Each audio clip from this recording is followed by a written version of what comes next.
Almost everyone dates the wrong person at least once in their lives. It's nothing to be embarrassed about. Maybe you fell in love with someone who wasn't the best match for you because you got caught up in how fun love seems. Or maybe you were still trying to figure out who you were and didn't know what kind of relationship would be best for you. No matter who you are or what you're like, it's easy to get stuck in a relationship that isn't bad but isn't working. Realizing you're dating the wrong person is one of the hardest things to deal with in a relationship because there aren't any big, obvious signs. When we're in the wrong relationship, we often think that if we're happy, that means everything is going well. Most of the time, you don't realize you were a bad match until after you've broken up and are trying to figure out what went wrong. Even after we've broken up, it can be hard to see that we couldn't make a relationship work because we weren't on the same page. It's often easier to blame outside factors, like school or the workplace, or your ex-partner. But even if there aren't any obvious warning signs, you may feel that you and your spouse aren't a good match because you don't share the same beliefs, personality, or goals.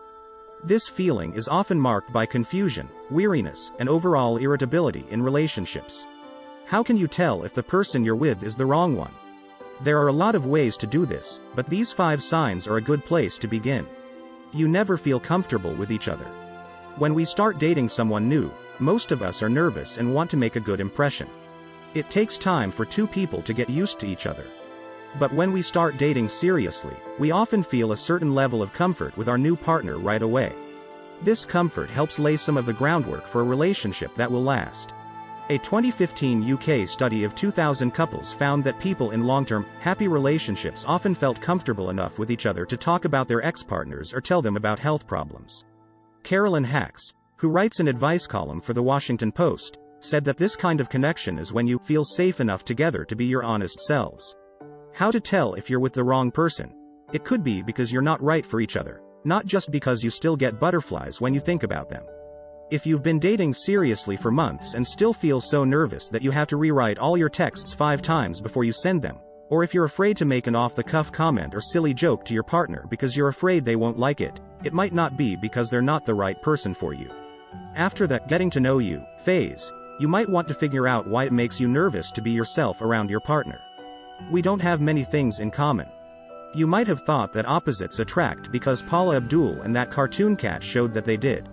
You might have been bored because your last relationship and your new one were so similar, so you made sure they weren't.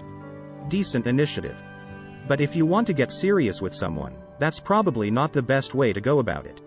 A 2015 eHarmony poll found that a lack of compatibility was the second most common reason for divorce, after feeling like the other person didn't respect their independence.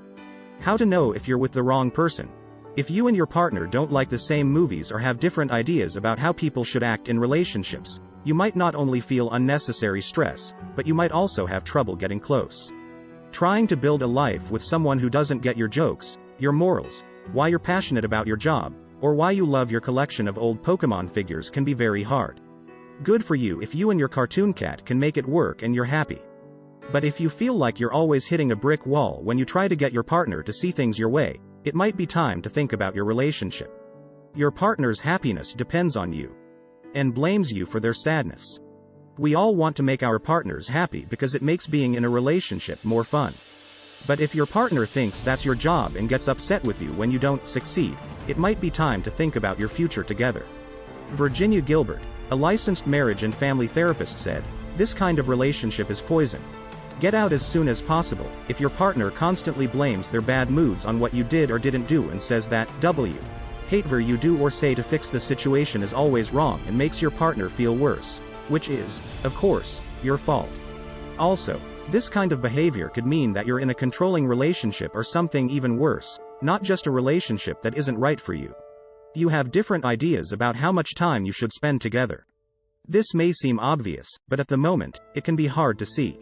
For example, you may have convinced yourself that you're avoiding your partner because you're stressed at work or that your partner is messaging you instead of seeing you in person because they have a lot going on.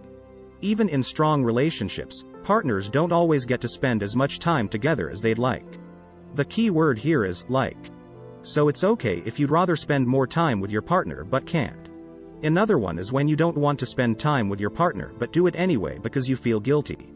How to know if you're with the wrong person? If spending time with your partner, like hanging out or answering texts and emails, feels like a chore, you should think about how you feel. It's especially important to look at the situation if your partner is making unreasonable demands on your time. Keep in mind that you are the only one who knows what is right for you. So, if you and your partner have very different ideas about how much time you should spend together, it might be time to change your minds. You're not happy with the person you're with. Yes, this is where I start to sound like your mother in the bullet. First of all, I'm sorry. But it's real. Almost all couples fight, argue, and get annoyed with each other from time to time.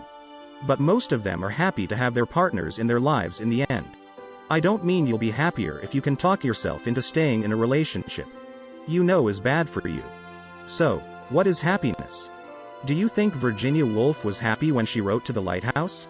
Who gets to say what happiness looks like? I mean, happy, in the sense that you feel better when you see this person. When you go on a date with your boyfriend or girlfriend, you feel happier than when you weren't with them. You feel sad when you think about leaving them because they make your life better. This isn't because you'd feel lonely or unimportant without them. I hope you enjoyed the video. Don't forget to subscribe.